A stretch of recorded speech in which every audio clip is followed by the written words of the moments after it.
Buenos días. A la cuarta temporada de Nefrotalk estrenamos el año con el doctor López Manchero del Hospital Universitario de Alcoy sobre un tema que siempre nos deja en entredicho y sobre que hay muchas dudas en todo el hospital, no solo entre nefrólogos. El contraste radiológico intravenoso en insuficiencia renal, tanto las resonancias magnéticas como en los contrastes iodados. Así, sin alargarme mucho más, dejo la palabra a Ramón y lo primero, agradecerlo para participar a lo que es una aventura y una experiencia colectiva. Muchas gracias. Muchas gracias, Marco. Saludos a todos, buenos días. Bueno, como ha dicho Marco, voy a hablar de los contrastes radiológicos intravenosos en insuficiencia renal, haciendo referencia fundamentalmente al fallo renal agudo por contraste iodado y a la fibrosis sistémica nefrogénica, en base a cambios en las recomendaciones que planteó la CADIGO en el 2012 y que en 2020 y 2021 un consenso entre el Colegio Americano de Radiología y la National Kidney Foundation estableció tanto para el contraste iodado como para el gadolínio. Bien, en primer lugar, para hablar del contraste iodado intravenoso, lo primero se hace referencia a una revisión, una excelente revisión del New England del 2019, que recomiendo la lectura a todo el que esté interesado, pero que fundamentalmente lo importante es que concluye que los estudios más recientes en la última década sugieren que los riesgos del fallo renal agudo inducido por contraste se ha sobreestimado. El documento de consenso insiste en el mismo concepto, ¿no?, de esa sobreestimación del riesgo del contraste iodado, y sobre todo insisten en que esto puede suponer un riesgo a la hora de restringir la prueba de TAC intravenoso fundamentalmente y generar perjuicios por fallo de diagnóstico o rechazo de diagnóstico. Bien, lo primero que hace el documento de consenso es insistir en intentar uniformizar los criterios de definición de fracaso renal agudo con los criterios que digo el 2012, el aumento porcentual por encima del 50% de la creatinina o en términos absolutos de 0,3 miligramos o la disminución significativa de la diuresis. Pero además introduce el término de fallo renal agudo asociado al contraste, que este concepto no supone una relación causal, sino un fracaso renal asociado circunstancialmente a la administración de contraste, porque esto en la práctica clínica es lo que nos encontramos. Múltiples factores que pueden conducir al fallo renal agudo y entre ellos el contraste, que no necesariamente es la causa. En contraposición al concepto clásico de fracaso renal agudo inducido por contraste, que sería aquellos donde sí establecemos claramente una relación causa-efecto con el contraste, generalmente porque es el único factor implicado y que en la práctica clínica es mucho menos frecuente. Para estudiar de forma global el fallo renal agudo inducido por contraste, lo primero es ver los factores dependientes de la técnica actualmente, es decir, utilizando los contrastes actuales e insistiendo en el uso intravenoso, que es diferente al uso intraarterial. Luego, ver los factores dependientes del paciente. Clásicamente, la insuficiencia renal se ha establecido como el factor de riesgo más importante y la CADIGO del 2012 establecía el riesgo a partir de 45 mililitros por minuto de tasa de filtrado. Pero también hay que revisar otras patologías crónicas y sobre todo situaciones de disminución de la perfusión renal y la asociación con otros nefrotóxicos. Y valorar, bueno, qué medidas de prevención son realmente útiles, qué trascendencia clínica tiene esta entidad y las conclusiones que se pueden buscar. Bien, en cuanto a los factores dependientes de la técnica, los primeros casos de fracaso renal agudo inducido por contraste se produjeron en los años 50 del siglo pasado, fundamentalmente en urografías, que era para lo que se utilizaba el contraste iodado, y estábamos hablando de contrastes con una osmolaridad altísima, de en torno a 1.500 miliosmoles por kilogramo. Actualmente, hace ya décadas, que lo que se utilizan son los contrastes mal llamados de baja osmolaridad, que tienen la tercera parte de la osmolaridad que tenían aquellos contrastes, lógicamente mucho menos nefrotóxicos, y también los isosmolares, que realmente tienen la misma osmolaridad que el plasma. A este respecto, decir que las revisiones sistemáticas y los metaanálisis, actualmente no hay ninguna evidencia de que los isosmolares sean superiores a los de baja osmolaridad. Es decir, los dos grupos comparten el mismo riesgo de nefrotoxicidad. Pero por otra parte también hay que ver la vía de administración.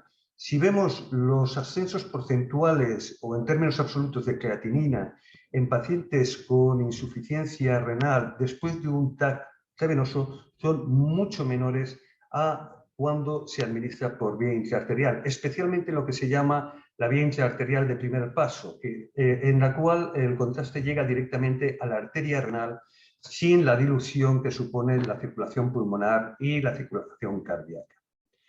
Bien, dicho esto, actualmente ha cambiado a las descripciones clásicas las circunstancias del contraste yodado cuando se usa vía intravenosa. De tal forma que hay un grupo, el de la Clínica Mayo, de radiólogos dirigido por McDonald, el que podríamos decir que es el grupo negacionista, que niegan que realmente los contrastes actuales por vía intravenosa sean nefrotóxicos.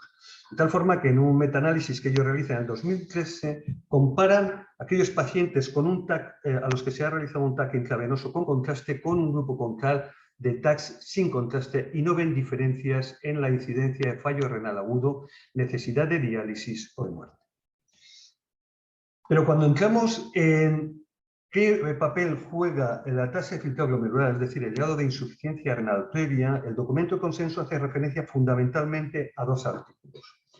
Uno es el de Davenport, en el que lo que hacen es comparar un grupo a los que se le ha realizado un TAC con contraste intravenoso y otro sin contraste.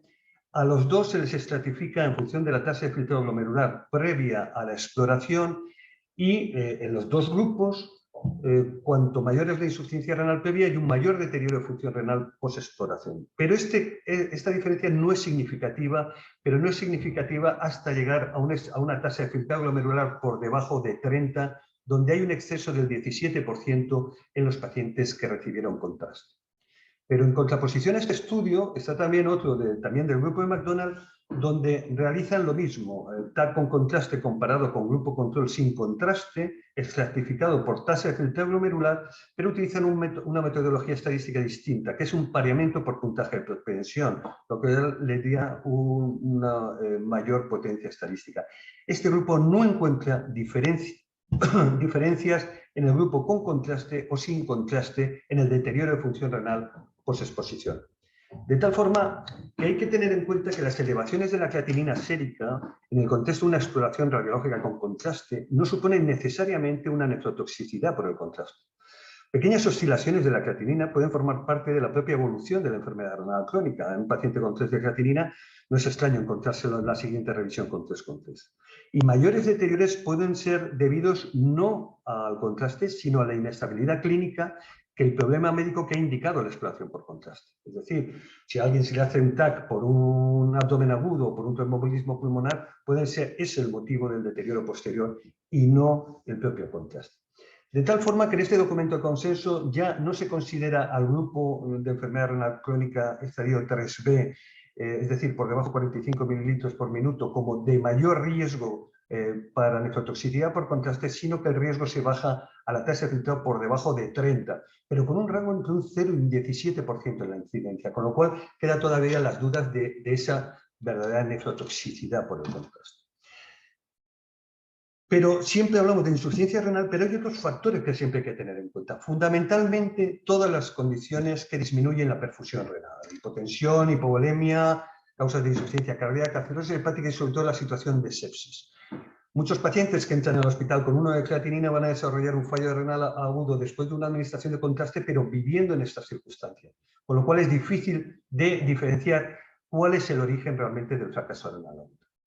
En cuanto a los nefrotóxicos, lógicamente la acción sinérgica de antiinflamatorios, aminoglucósidos, quimioterápicos, pueden aumentar el grado de toxicidad del contraste, pero sin embargo hay que hacer referencia a 3 grupos especialmente.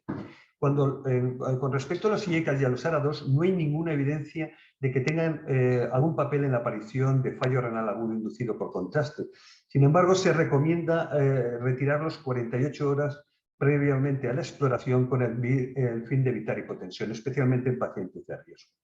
En cuanto a la metformina, no supone ningún riesgo para el fallo renal agudo inducido por contraste, simplemente hay un hábito de retirarla basándose en el riesgo de una acidosis láctica en el caso de que se produjera un fallo renal agudo. Teniendo en cuenta que la metformina está contraindicada con tasas de filtrado por debajo de 30, no tiene mucho sentido retirarlo, porque sería donde está el mayor riesgo. Sin embargo, la FDA recomienda su retirada con tasas de filtrado entre 30 y 45 minutos antes de la exploración. Y por último, sí que se recomienda la retirada de los diuréticos siempre que no existe una sobrecarga de volumen para evitar la hipovolemia.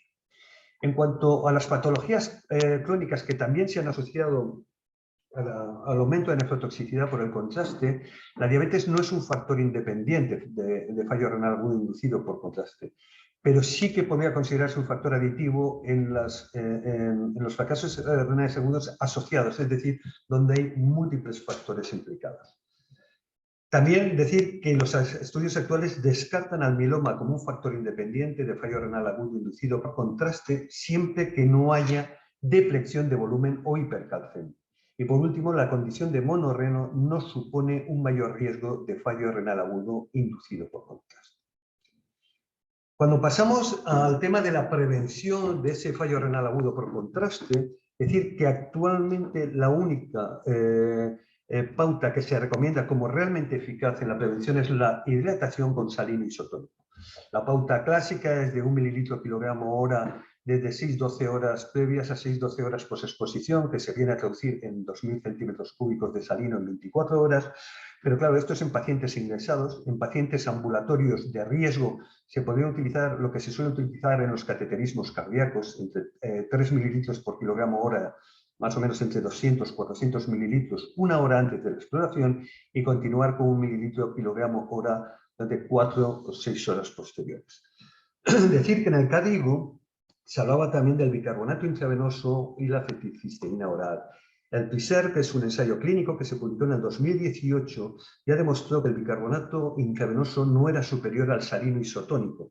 Y en cuanto a la acetilcisteína oral, no tenía ningún papel realmente como eficaz en la prevención del fallo renal inducido por contraste. Pero otros aspectos en cuanto a la prevención, es importante recordar que la hemodiálisis no tiene ningún papel en la prevención. No hay que modificar el esquema de hemodiálisis de un paciente crónico. Es decir, no hay que, de rayos no hay que hacer, cuando se ha puesto contraste, inmediatamente dializar al paciente para retirar el contraste, que es un hábito que en algunos ambientes todavía se utiliza. Hay una excepción, aquellos pacientes en los que se pretenda de una forma específica preservar la función renal residual. Y esto también con sus minas. También hay que decir que la hidratación oral no tiene ningún papel en la prevención, que no hay que reducir la dosis de contraste en el uso intravenoso porque reduce mucho la capacidad diagnóstica de la prueba y que en la medida posible hay que intentar evitar la administración de contrastes en cortos periodos de tiempo. Pero dicho esto, cuando hablamos tantísimo del fallo renal agudo inducido por contraste, habría que valorar realmente cuál es la trascendencia clínica de esta entidad. Y para ello recurro otra vez a esta diapositiva del principio, con pacientes a los que se ha hecho un TAC intravenoso en estadio 3. Cuando hablamos de ascensos porcentuales de la creatinina, son pequeños aumentos porcentuales o en términos absolutos también, pero prácticamente ningún paciente llega a doblar la creatinina ni llega a tener aumentos absolutos de la creatinina realmente importantes. Por otra parte, hay que decir que todos los estudios que asocian la aparición de fallo renal agudo asociado al contraste con peor evolución clínica en términos de días de hospitalización, diálisis o muerte, han sido con el uso intraarterial y no intravenoso.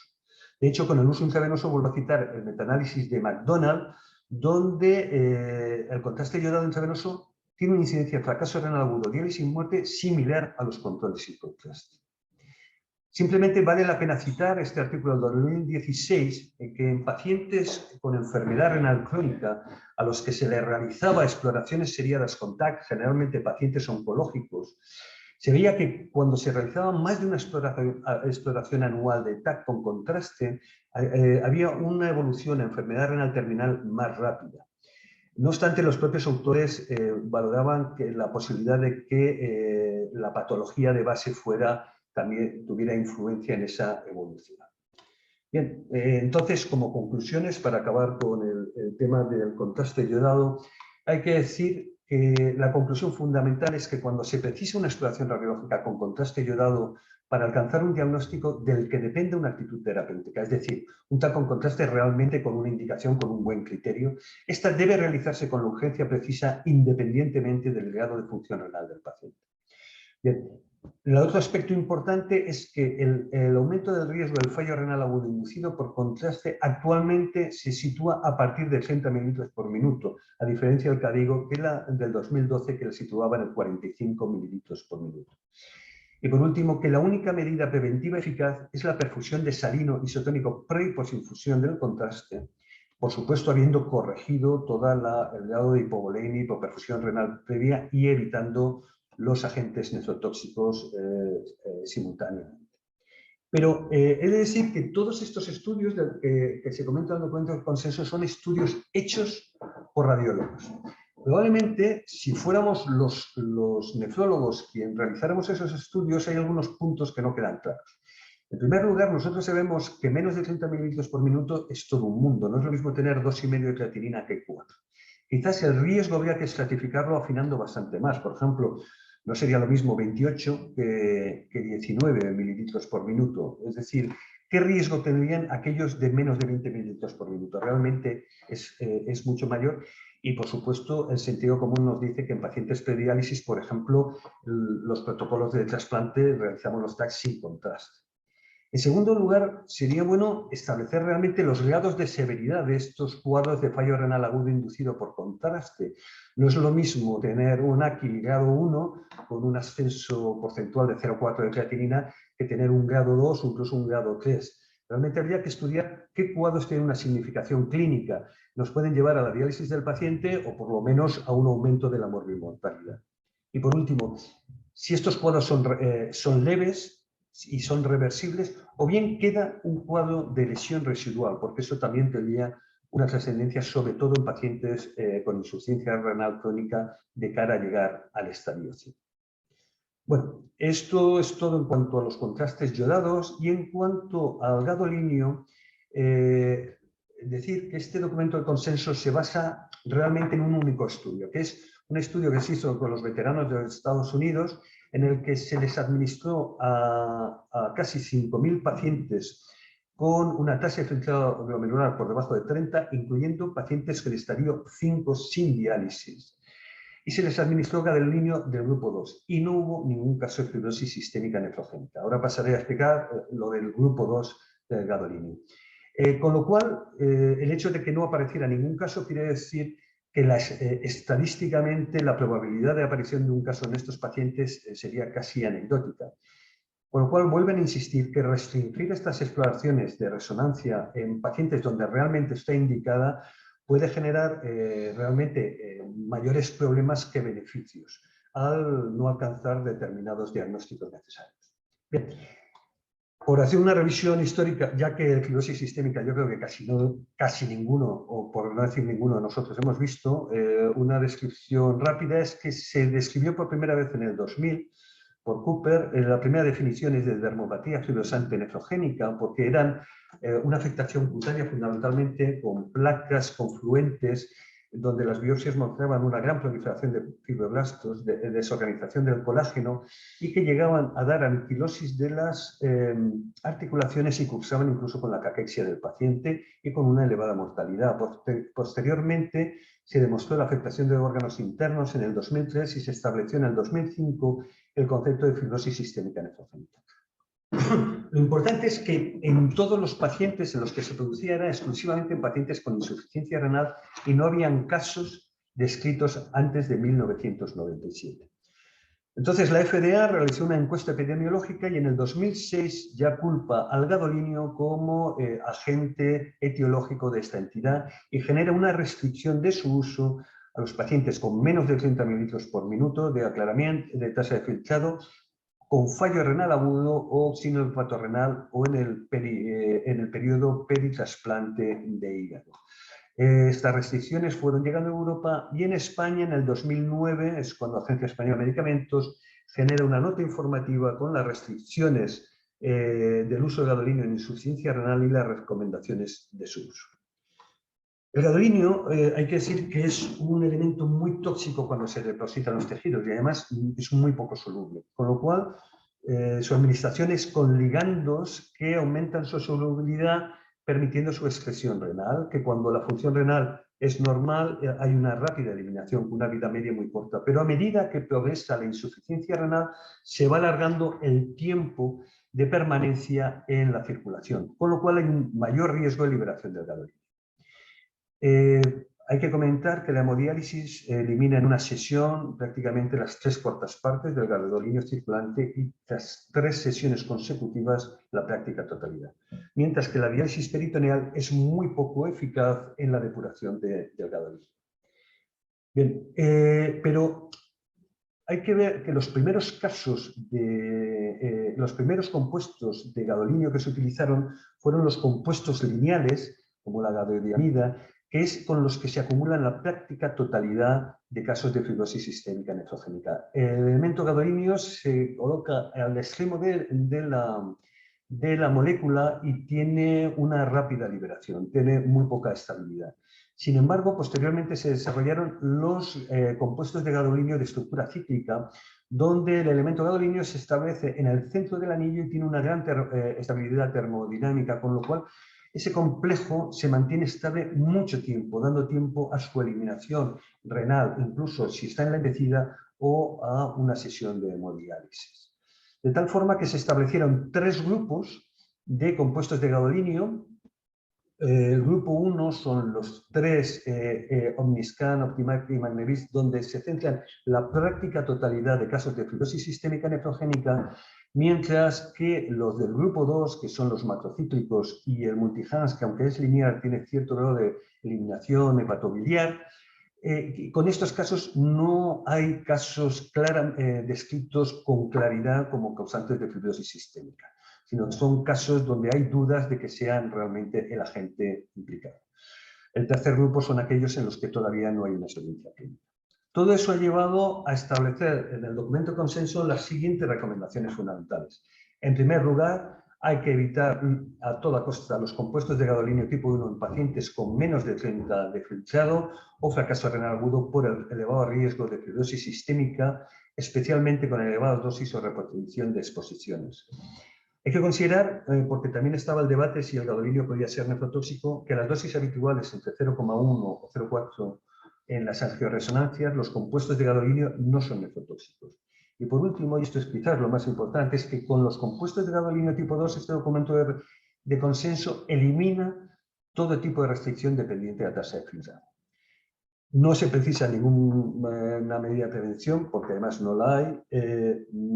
Aquí sí que se recomienda utilizar la menor dosis posible y repetir lo menos posible de forma próxima las exploraciones.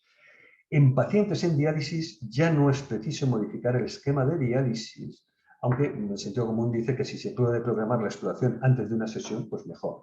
Y no hay que modificar ningún tipo de tratamiento farmacológico. Bien, y con esto yo acabo la exposición. Estas son las lecturas que yo considero más significativas sobre el tema, por si a alguien le interesa. Y nada, quedo a tu disposición, Marco, por si hay alguna pregunta o alguna aclaración. Perfecto. Muchas gracias, Ramón. Y mientras esperamos que vayan llegando las preguntas por el chat, sí que el doctor Góriz quería hacer una pregunta. Ramón, enhorabuena por la magnífica charla, una revisión absolutamente maravillosa. Y me ha gustado mucho un concepto que se has hablado, que realmente el mieloma no es un problema, el problema es el mieloma deshidratado con hipercalcemia. Los fármacos no son problemas, o la metformina no es un problema, es simplemente la otra situación. Yo creo que es fantástico ese concepto y es muy práctico.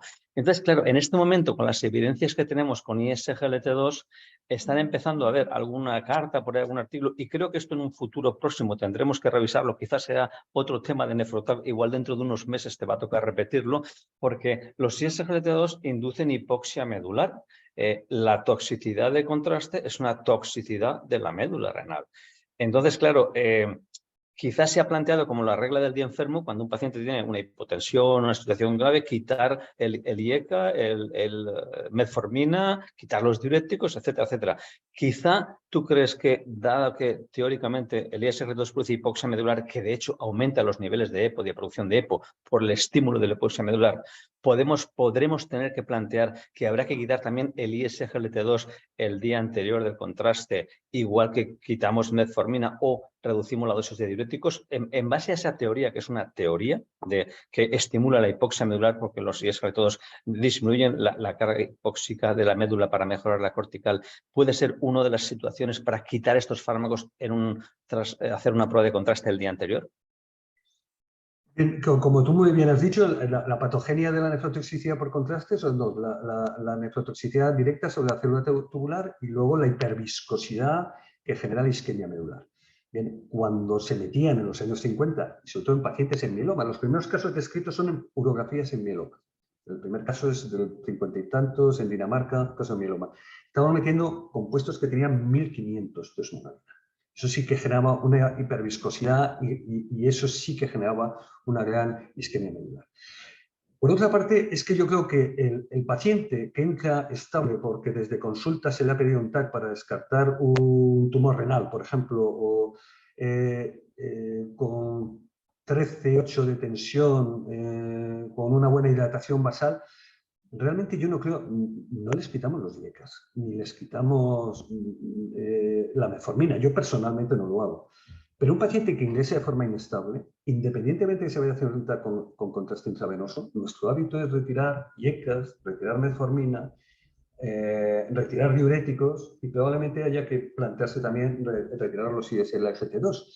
Realmente porque es un paciente en riesgo de agudización. Y entonces la sumación de todos esos factores, pues se puede producir hipotensión por los IECAS, la espironolactona puede subirte el potasio, la metformina puede generarte una acidosis láctica. Y el paciente estable realmente podemos decir que estamos en riesgo con un paciente absolutamente estable que está recibiendo un IECA, retirárselo 48 horas antes, ¿tiene realmente tanto papel? O retirarle a lo mejor 24 horas antes el ISGLT2. Yo soy escéptico con eso personalmente, en un paciente, ya te digo, que llega, no el paciente que se le va a hacer una urgencia porque está descompensado.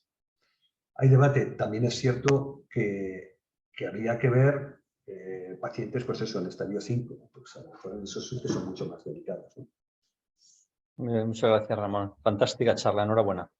Gracias, José Luis. Ramón, si quieres una última pregunta para finalizar. Quería saber si vosotros en el Hospital de Alcoy, en pacientes ambulatorios con filtrado bajo y a lo mejor factor de riesgo para tener una posible nefropatía por contraste, cuando se utilizan sobre todo intraarteriales, si tenéis un protocolo de prevención, sobre todo por la fluidoterapia. Si lo tenéis, ¿cómo lo gestionáis? ¿A cargo del servicio de radiología, hospital de día de nefrología o de otra manera? Mira, no tenemos ningún protocolo establecido. En su día, hace muchos años, se llevó una hoja a rayos para explicar que cuando haya que hacer un TAC, hay que hacer un TAC, no hay que llamar. Y constantemente llaman a nefrología. El paciente tiene 2 de creatinina o tiene 3 de creatinina. Urología ha pedido un TAC con contraste porque en la eco se ve una imagen de hacérselo. Y si el paciente está estable, no realizamos pautas de hidratación. Insisto en que no es lo mismo cuando un paciente está ingresado en una situación de mayor inestabilidad, donde puede haber cuadros perrenales, ahí sí que forzamos hidratación. En su día también poníamos acetilcisteína, pero ahora los únicos protocolos que hacemos son con el uso intraarterial. En los pacientes de cardiología que van a realizarse un cateterismo cardíaco y que consideramos que tienen más riesgo, en estos pacientes sí que usamos la pauta de salino de 2000 centímetros cúbicos en 24 horas, independiente de reflexionar todo el déficit que consideramos que llevaba. Pero exclusivamente en eso, en los cateterismos cardíacos o en pacientes que consideramos que están inestables y que generalmente están ingresados. En ambulatorios no tenemos ningún protocolo. Perfecto, Ramón. Muchas gracias. Agradecerte mucho tu disponibilidad. También invito a todos los demás asistentes a proponerse como ponentes por las próximas ediciones y sesiones de Nefrotalk, que volverá a ser el primer martes de cada mes. Así agradecer a todos un saludo y buen inicio de año académico. Un saludo a todos. Saludos, Marta.